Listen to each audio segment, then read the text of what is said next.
Welcome, what is up? Thank you for tuning back into the Chaos Lair. Of course, this is your Raw 411 for April the 23rd, 2012. Now,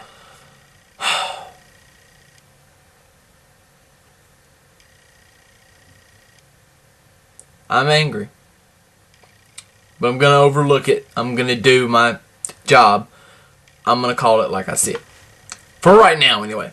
Raw starts off with a contract signing. Well, wait, no it doesn't. After Teddy Long botches the number of title reigns of John Cena, Ace says that's not going to happen, tells Cena to leave because Lesnar's not there, blah, blah, blah. Edge comes out. Edge, what? Edge comes out and pretty much the whole segment is Edge telling Cena, you're not my greatest rival, John Cena. You're somebody else. You beat Lesnar. I'm not asking. I'm telling you. You beat Lesnar. Jericho defeats Kofi Kingston with the Walls of Jericho after Cole bots didn't call it the Lion Salt. Idiot. Second bots of the night. Let us count the ways. And then he says he has a gift for CM Punk. The gift was a liquor basket, which Punk then regifted to Josh Matthews because he's straight edge and he doesn't know what to do with it. So, and Josh looked like he got a big kick out of getting all that liquor. So he's probably very, very drunk somewhere right now. At least I want to believe he is. I know I would be. Lord Tensai, whatever, beats R-Truth. Kane in-ring promo. This guy is really a genius at the way he delivers the promos given to him. I love it. I love it. He's so articulate on the mic. Moving on. Orton appears on the Tron. He has Paul Bearer. Well, what the fuck? Where's Paul Bearer? You can't just throw Paul Bearer into the guy's died like 40 times on WWE TV. You can't just throw him back in. But wait, you're WWE. You can do whatever the fuck you want to do, apparently. Just look at Brock Lesnar. So, here's Paul Bearer. Anyway, and then Orton proceeds to kill Paul Bearer again and put him in the cooler. By the way, I wish I had a cooler that big. Don't we all? Moving on. Kane says that he doesn't want to say Paul Bearer because, you know what? His father is pretty much the devil. So, ha, boom, I leave. Orton comes out, they brawl. Orton gets a pipe, hits Kane over the head. He falls over the security rail and runs off. Like a scared bitch. I don't like it. He should have just laid him out. But anyway. Punk is making it seem like he's drunk. That's always funny. The Big Show and the Great Khali defeat Alberto Del Rio and Cody Rhodes after Alberto Del Rio walks out on Cody, which is kind of fucked up because what's Alberto doing at the pay-per-view? What's Cody Rhodes doing at the pay-per-view? I think Cody should have been the one to say, no, fuck this, I'm gone. Peace. See ya Sunday. Exit stage left. And because he, is in the feud with the Big Show, but no, they threw Cody in and let Alberto leave, who I guess is the bigger star, so it makes a little bit of sense, a little bit more sense to do it that way. Anyway, moving on. The Lumberjill match for the Divas title. I do love the fact that the Divas, they were given a lot of time. They were on Raw. I love it.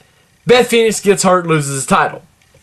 To me, this looked like what the people in the business like to call a on-the-fly finish. Because somebody got hurt, so they just did something on the fly. That right there is the reason why the WWE referees have those earpieces in their ear. Because Vince or Triple H or one of the agents or a creative is yelling in a microphone that is transmitted wirelessly through the arena to the referee. And the referee's like, yeah, okay, got it. Alright, here's what we're going to do. Nikki, somehow y'all get back in the ring. Nikki, you roll her up. We're changing the title. She's hurt. We just got to go. And they have to go. You have to come up with something on the fly. So, and that's just what it looked like happened. Beth, to me, looked like she was really hurt. And I'm going to break a little news here, but by the time this gets uploaded, it won't be breaking news. However, I am reading this off of WWE.com if I can get my computer to work. According to Dr. Michael Sampson, the former Divas champion will go under an MRI. It says, this is taken from WWE.com, by the way, it looks like she affected her anterior talofubular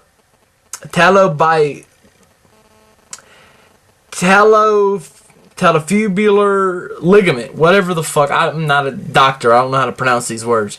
Which is the most common injured ankle ligament on an inversion injury. She has some swelling and she's having a hard time walking and ambulating, whatever the fuck ambulating means on it. We're going to need to do an MRI to make sure there's nothing else going on, and we see how we can treat it if we need to do surgery or if we can do it conservatively. I can't talk tonight. I apologize. So that's the 411 on that. So I don't know. Those tears and screams looked really real, so I don't know. But, you know, aren't the Bellas leaving at the end of the month? So they're going to have to come up with something. This would have been a perfect time for Karma to return. Tonight, this would have been the perfect time for her to come in. Beth Phoenix gets hurt, and they can still do that.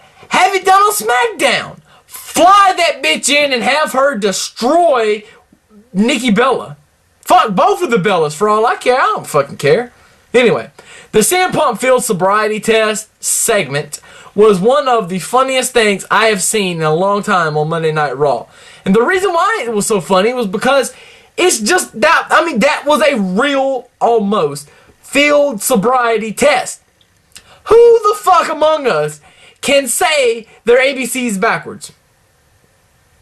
Who the fuck? Most of us can't even walk a straight line. I know I can't when you're sober. Fuck, I could probably do it while I'm drunk, just because it would be funnier that way. Anyway, that's why.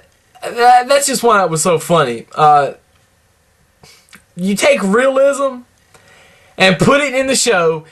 It's always really good. It's always a success. It always makes it more interesting. It's always, always, always great. Moving on. Mark Henry defeats Sheamus when Daniel Bryan, who is the guest referee, screws him over and then applies the yes lock. Yes! Just for you, E. Santino Marella excuse me, and Zack Ryder defeat the Colognes. And then Abraham Washington offers his services. I don't know where they're going with this. Hopefully, they're going to have Abraham Washington be a manager and have a huge stable. That would be awesome. That, I'm telling you, I've been saying it for a long time. That is what wrestling is missing. These big, monster, powerful stables. We need to bring that back. Anyway, Brodus Clay versus Hornswoggle, or Brodus Clay and Hornswoggle versus Jack Swagger and Dolph Ziggler. This is still a thing. This is still a feud. This is still happening. This was bad. It's stupid. But it wasn't as bad as the whole last segment was on Monday Night Raw. Which, basically, the contract is signed. I'm not ordering the pay-per-view. I hate Brock Lesnar. End of story. End of Raw. Period. I'm done. I hate Brock Lesnar. He's a sorry fucking bitch. What you saw on TV, yeah, that's really Brock Lesnar. He's really that way. And let me ask you this. You'll say, Chaos, you don't fucking know Brock Lesnar. I don't fucking have to know Brock Lesnar to know that he's a piece of shit. For one, he gets the keys to the empire of the WWE handed to him on a silver fucking platter. Talking about being fed with a silver spoon stuck up your ass. He got that. And he threw it all away to go get cut from the Minnesota Vikings. He got lucky that MMA fell in his lap. That somebody told him, hey, go do MMA. you can make a lot of money. And he did. And he's going to continue to make a lot of money because he made a big ass name of himself in the UFC, and now he's going to ride that along as far as he can. Brock is only about the money. The money. Which is kind of a smart, savvy business thing to do, but in the grand scheme of things, it waters down the product. That whole segment was fucking boring. And now one of your most loyal pay-per-view buyers will not be buying the pay-per-view this Sunday. Talk amongst yourselves. Let me know what you come up with. Deuces. Chaos out.